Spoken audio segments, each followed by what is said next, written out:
আজি অসম বিধানসভাৰ মজিয়াত মৰিয়নি বিধানসভা সমষ্টিৰ MLA ৰূপজ্যোতি কুৰ্মী ডাঙৰীয়াৰ যিটো অভব্য আচৰণ, যিটো অশালীন ব্যৱহাৰ, তাক আমি পোনচাতেই ধিক্কাৰ দিছোঁ, নিন্দা কৰিছোঁ। আৰু এগৰাকী জনপ্ৰতিনিধি এই ধৰণৰ আচৰণ সমগ্ৰ অসমৰ ৰাইজে আজি প্ৰত্যক্ষ কৰিলে। আৰু যিটো কথা তেখেতে উপস্থাপন কৰিছে, যি ধৰণৰ তেখেতে আচৰণ, যি ধৰণৰ তেওঁৰ মানে ভেঙুচালি বা যি ধৰণৰ মন্তব্য প্ৰকাশ কৰিছে, কেতিয়াও কাৰো কাৰণে গ্ৰহণযোগ্য হ'ব নোৱাৰে। বিধানসভাখন হ'ল অসমৰ জনতাৰ কাৰণে, অসমৰ মানুহৰ কাৰণে বিধান তৈয়াৰ কৰা এটা পবিত্ৰ অনুষ্ঠান। আমি জনপ্ৰতিনিধিসকলক জনগণৰ কাৰণে আইন তৈয়াৰ কৰিবৰ কাৰণে আমি ভোটেৰে নিৰ্বাচিত কৰি পঠাইছোঁ। সেই ভোটেৰে নিৰ্বাচিত হোৱা জনপ্ৰতিনিধিসকলৰ চূড়ান্ত যিটো আচৰণৰ অৱক্ষয় হৈছে, যিটো তেওঁৰ মানে চৰিত্ৰৰ যিটো স্খলন হৈছে, ই অত্যন্ত আমাৰ কাৰণে চিন্তাজনক। আৰু এনেকুৱা ধৰণৰ জনপ্ৰতিনিধি আমি যদি নিৰ্বাচিত কৰি ভৱিষ্যতৰ দিনত পঠাওঁ, নিশ্চিতভাৱে জনতা ইয়াৰ পৰা কোনো ধৰণৰ উপকৃত হোৱাৰ কোনো সম্ভাৱনা নাই। আজি অখিল গগৈ ডাঙৰীয়াই ধুদৰ আলি প্ৰসংগত ৰূপজ্যোতি কুৰ্মী বক্তব্য দি থকা সন্দৰ্ভত প্ৰশ্নৰ অৱতাৰণা কৰিছিল। সেই প্ৰশ্নৰ উত্তৰ যথাযথভাৱে যুক্তিপূৰ্ণভাৱে তথ্যসহকাৰে ৰূপজ্যোতি কুৰ্মী ডাঙৰীয়াই দাঙি ধৰিব লাগিছিল।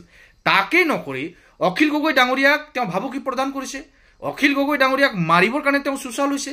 শ্বেৰমান আলী ডাঙৰীয়াক ভাবুকি প্ৰদান কৰিছে। শ্বেৰমান আলী ডাঙৰীয়াক তেওঁ মাৰিবলৈ চুচাল হৈছে। ইভেন অসম বিধানসভাৰ বিৰোধী দলৰ দলপতি নাজিৰা সমষ্টিৰ বিধায়ক, যিগৰাকী বিধায়কৰ সমষ্টিৰ মাজেদি ধুদৰ আলি গৈছে, তেখেতো নিশ্চিতভাৱে ৰাস্তাটোৰ সন্দৰ্ভত প্ৰশ্নৰ অৱতাৰণা কৰাটো তেখেতৰ অধিকাৰ, তেখেতৰ দায়িত্ব। তেওঁ বিধানসভাৰ মজিয়াত তেওঁৰ সমষ্টিৰ সমস্যাবিলাক উপস্থাপন কৰাটো তেওঁৰ দায়িত্ব। সেইমতে তেখেতে প্ৰশ্নৰ অৱতাৰণ নকৰাকৈ তেখেতে মাত্ৰ এই কথাটো কৈছিল যে ৰূপজ্যোতি কুৰ্মী ডাঙৰীয়াৰ এই ধৰণৰ আচৰণটো, এগৰাকী জনপ্ৰতিনিধিৰ আচৰণ এনে হোৱাটো উচিত নহয়। এই কথাটো কোৱাৰ লগে তেখেতৰ মাইক ভাঙি দিম, অখিল গগৈৰ মাইক ভাঙি দিম। অখিল গগৈক ফটুৱা বুলি কৈছে। আৰু এই ধৰণৰ স্লেম ৱৰ্ড, এই ধৰণৰ অগণতান্ত্ৰিক শব্দ বিধানসভাৰ মজিয়াত প্ৰয়োগ কৰিছে। আৰু বিধানসভাৰ মজিয়াত প্ৰয়োগ কৰাৰ পাছত যেনেকৈ বিৰোধী দলৰ বিধায়কসকলে তেওঁৰ এই আচৰণ সন্দৰ্ভত যেতিয়া ক্ৰিটিচাইজ কৰিছে, সমালোচনা কৰিছে, তেওঁৰ পৰা ব্যৱস্থা গ্ৰহণ কৰিবৰ কাৰণে অধ্যক্ষ মহোদয়লৈ আহ্বান কৰিছে। কিন্তু অধ্যক্ষ মহোদয়ে তাকে নকৰি তেখেতক সৰু ল'ৰাৰ নিচিনা বুজাবলৈ আৰম্ভ কৰিলে। সৰু ল'ৰাৰ নিচিনা বুজাব আৰম্ভ কৰিলে আৰু তেখেতক ক্ষমা বিচাৰিব লাগে বুলি তেখেতক ক'লে। আৰু তেওঁ এপলাইজ কৰি কথাটো তাতে বিধানসভাৰ মজিয়াত ক্ষমা বিচৰাৰ এটা আচৰণ কৰিলে। সেই কথাখিনি বিধানসভাৰ মজিয়াৰ ভিতৰত। কিন্তু বিধানসভাৰ বাহিৰত যেতিয়া আহিছে, তেতিয়া ৰূপজ্যোতি কুৰ্মী ডাঙৰীয়াই যিখিনি কথা কৈছে, কথাখিনিতে আমাৰ ক'বলগীয়া মূল কথাটো আছে। জনপ্ৰতিনিধিসকলৰ মাজত আলোচনা, সমালোচনা, তৰ্ক বিতৰ্ক হ'বৰ কাৰণে বিধানসভাৰ মজিয়া। কিন্তু বাহিৰত আহি যেতিয়া মিডিয়াৰ আগত কৈছে, তেখেতে কি বুলি ক'লে যে মই চাহ জনগোষ্ঠীৰ MLA, আৰু চাহ জনগোষ্ঠীৰ MLA হোৱাৰ কাৰণে ৰজাগড়ৰ মানুহে বা বিৰোধী দলৰ মানুহে মোক কথা ক'বলৈ সুযোগ দিয়া নাই। ৰূপজ্যোতি কুৰ্মী ডাঙৰীয়া, আপোনাক এটা কথা মই পোনপটীয়াভাৱে সুধিব বিচাৰিছোঁ।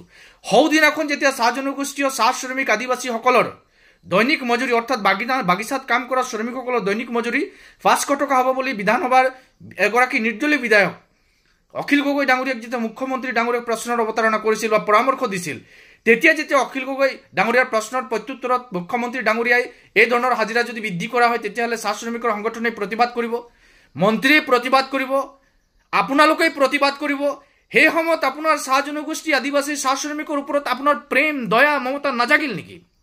তেতিয়া আপোনাৰ এই চাহ জনগোষ্ঠী, আদিবাসীৰ তেজ যিটো আছিলে, তেজটো আপোনাৰ গৰম নহ'ল নেকি? আপুনি লগালগে মুখ্যমন্ত্ৰী ডাঙৰীয়াৰ বক্তব্যৰ প্ৰত্যুত্তৰ দি পেলাই মুখ্যমন্ত্ৰী ডাঙৰীয়াই মিছা কথা কৈছে। মুখ্যমন্ত্ৰী ডাঙৰীয়াক কোনোদিনে চাহ শ্ৰমিকৰ সংগঠনবিলাকে এই কথাটো ক'বলৈ বা চাহ শ্ৰমিকৰ সংগঠনবিলাকে কেতিয়াও মজুৰি বৃদ্ধিৰ বিপৰীতে নাই, এই কথাটো আপুনি কেলে ক'ব নোৱাৰে? বিধানসভাৰ মজিয়াত আপোনালোকে নিৰ্বাচিত হৈ যোৱাৰ আগত চাহ শ্ৰমিকসকলৰ মজুৰি বৃদ্ধি কৰিম বুলি আপোনালোকে বাৰম্বাৰ চিঞৰি টেটু ফালি ভাষণৰ মজিয়াত মানুহ ওচৰত ভোট বিচাৰি গৈছিল। তেতিয়া আপোনালোকে কথাখিনি ক'ব পাৰিছিলে। আজি মুখ্যমন্ত্ৰী ডাঙৰীয়াই যেতিয়া এই কথাটো সেইদিনা নাকচ কৰি দিলে, স্বয়ং স্বৰামন্ত্ৰীৰ সন্মুখত যেতিয়া কথাখিনি ক'লে, তেতিয়া আপুনি কেলে কথাটো ৰিয়েকশ্যন নেদেখালে, কেলে প্ৰতিক্ৰিয়া নেদেখালে? তেতিয়া কি আপোনাৰ চাহ জনগোষ্ঠীৰ প্ৰেম জগা নাছিলে নেকি? আদিবাসীৰ প্ৰেম জগা নাছিলে নেকি? চাহ শ্ৰমিকৰ তেজটো আপোনাৰ তেতিয়া গৰম হোৱা নাছিল নেকি? আজি ধুদৰ আলিৰ প্ৰসংগত আপোনাক সুধি দিয়াৰ কাৰণে আপোনাৰ চাহ জনগোষ্ঠীৰ প্ৰতি আপোনাৰ প্ৰেম জাগি গ'ল। এই ধৰণৰ যিটো আপোনালোকৰ ব্লেকমেইলিং, ইম'চনেল ব্লেকমেইলিঙৰ যিটো পলিটিক্স, এতিয়া কিন্তু মানুহে বুজি উঠিছে। একে সময়তে আপোনাক এই কথাটো কওঁ, আপুনি মৰিয়নি বিধানসভা সমষ্টিক প্ৰতিনিধিত্ব কৰে। মৰিয়নি বিধানসভা সমষ্টিত সৰ্বাধিক সংখ্যক আদিবাসী, চাহ জনগোষ্ঠী, চাহ শ্ৰমিক মূলৰ ভোটাৰ ৰাইজ আছে। সেই সমষ্টিত থকা বাগিচাৰ মানুহবিলাকৰ আজিৰ যিটো হাহাকাৰ অৱস্থা, সেই অৱস্থাটোক লৈ পেলাই আপুনি বিধানসভাৰ মজিয়াত কোনো ধৰণৰ আলোচনা নকৰিলে?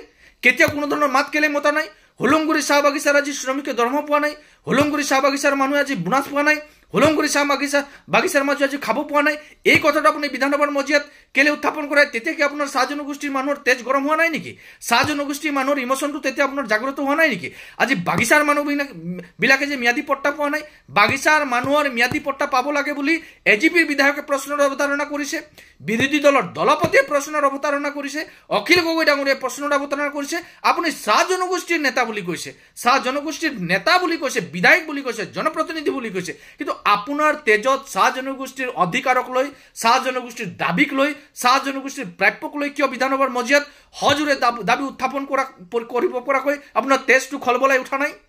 আজি আপুনি আপোনাৰ বক্তব্যত যেতিয়া আপুনি ফচি গ'ল, আপোনাৰ আচৰণত যেতিয়া আপুনি ধৰা খাই গ'ল, সমগ্ৰ অসমৰ মানুহে আপোনাৰ এই অশালীন অভব্য আচৰণক লৈ যেতিয়া ধিক্কাৰ দিছে, আপুনি ব্লেকমেইল কৰিবৰ কাৰণে এটা বৃহৎ জনগোষ্ঠীৰ কথা টানি পুনৰ নিজক তাত সুৰক্ষিত কৰিবৰ কাৰণে আপুনি উঠি পৰি লাগিলে।